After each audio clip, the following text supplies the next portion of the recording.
Imagine hearing a song that suddenly brings back memories of a time in your life that changed everything. Memories of love, loss, and the painful process of growing up. Today on Starbook, we explore the emotional story of Norwegian Wood by Haruki Murakami. This novel takes us through the life of a young man named Toru Watanabe as he navigates friendship, heartbreak, mental health, and the complicated journey of adulthood. Let's dive into this powerful and unforgettable story. Chapter 1. The Memory Begins.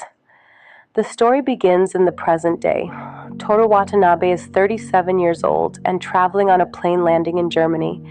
As the plane descends, he hears the song Norwegian Wood playing in the background. The song triggers a flood of memories from nearly 20 years earlier when Toru was a college student in Tokyo during the late 1960s. Back then, Toru had a best friend named Kizuki. Kizuki was energetic, charming, and confident. He was also in a relationship with a quiet and sensitive girl named Naoko. The three of them spent a lot of time together. Their friendship felt natural and comfortable, almost like they shared their own small world. But that world was suddenly shattered. Kizuki unexpectedly took his own life at the age of 17. His death left Toru confused and deeply shaken. For Toru, this moment became the first time he truly faced the reality of death and loss. Chapter 2. Reconnecting with Naoko. A few years later, Toru moves to Tokyo to attend university. Life feels lonely and distant to him. He spends most of his time reading books and observing the world around him. One day, by coincidence, Toru meets Naoko again. Naoko has changed. She seems fragile, quiet, and emotionally distant since Kizuki's death. The two begin walking together through the streets of Tokyo. These walks become a regular habit. They talk about memories of Kizuki and share their feelings about the past. Although they grow closer, there is always a sense of sadness between them. On Naoko's 20th birthday, Toru spends the night with her. For Naoko, this moment is emotionally overwhelming. Soon after, Naoko suddenly disappears without explanation. Later, Toru receives a letter explaining that Naoko has entered a sanatorium in the countryside to recover from her mental struggles. Chapter 3. Life at University and Meeting Midori. While continuing his university life, Toru meets a completely different kind of person. Her name is Midori.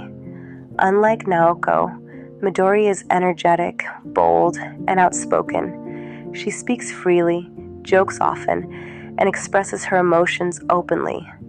Midori's personality fascinates Toru. She brings laughter and warmth into his otherwise quiet and lonely life. The two begin spending time together at cafes, bookstores, and university classes. At the same time, Toru continues writing letters to Naoko in the sanatorium. He still feels responsible for her and deeply cares about her well-being. Slowly, Toru begins to feel emotionally torn between the fragile Naoko and the lively Midori. Chapter 4. Visiting the Sanatorium. Eventually, Toru decides to visit Naoko at the mountain sanatorium. The place is peaceful and surrounded by nature. Life there is slow and quiet, designed to help patients recover from emotional struggles. There, Toru meets Reiko, an older woman who lives in the sanatorium as well. Reiko is kind, wise, and a talented guitarist. She becomes a close friend to both Toru and Naoko. Through conversations with Reiko, Toru begins to understand the depth of Naoko's emotional pain. The trauma of Kizuki's death has affected her more deeply than anyone realized.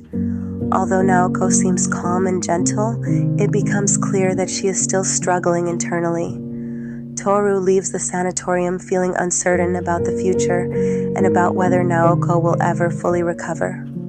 Chapter 5. Emotional Conflict. Back in Tokyo, Toru continues his normal life at university. His relationship with Midori grows stronger. She openly expresses her affection for him and hopes that Toru will choose to be with her. but Toru feels trapped between two emotional worlds. With Naoko, he feels responsibility, history, and a deep connection to the past. With Midori, he feels life, warmth, and the possibility of a happier future. This emotional conflict becomes the central struggle of the story. Chapter 6: Tragedy and Loss. One day, Toru receives devastating news. Naoko has taken her own life. The news completely breaks him. Unable to cope with the grief, Toru leaves Tokyo and travels aimlessly across Japan for weeks. He spends time alone, trying to process his emotions and understand what has happened. During this period, Toru reflects deeply on life, love, and loss. Chapter 7: Moving Forward. Eventually, Reiko leaves the sanatorium and visits Toru. They talk about Naoko, share memories, and mourn her. Reiko gently encourages Toru to stop living in the past and to continue living his life. Finally, Toru gathers the courage to call Midori. The story ends with Toru reaching out to her, uncertain about the future, but ready to move forward. Norwegian Wood is a deeply emotional story about love, loneliness, and the fragile nature of the human mind. Through Toru's journey, the novel explores how people cope with grief and how difficult it can be to grow up while carrying memories of the past. It reminds us that even after loss and heartbreak, life continues, and sometimes the bravest thing we can do is simply move forward.